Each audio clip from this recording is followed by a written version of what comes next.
अमरीकी visa policy के हवाले से एक निहायत अहम ऐलान सामने आया है।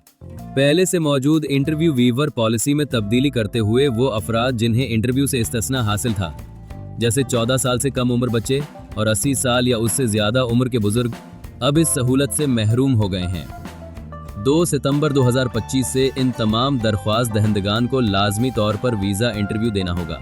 इंटरव्यू से इस्तिस्ना की सहूलत खत्म कर दी गई है और अब तमाम दरख्वास्त दहंदगान को इंटरव्यू देना होगा। अलबत्ता एक महदूद रियायत मौजूद है। वीज़ा रिन्यू करवाने वाले मखसूस दरख्वास्त गुजार जिनका B1 B2 वीज़ा पिछले 12 माह में ख़त्म हुआ है और जिन्होंने ये वीज़ा 18 साल या उससे ज़्यादा उम्र में हासिल किया था, साथ ही जिनका कोई वीज़ा रिफ्यूज़ल रिकॉर्ड पर नहीं है, वो अब भी इंटरव्यू से इस्तिस्ना हासिल कर सकते हैं। ताहम ये रियायत भी हतमी नहीं है। कौंसलर ऑफिसर अपनी सवाब दीद पर किसी भी दरख्वास्त गुजार को इंटरव्यू के लिए तलब कर सकता है।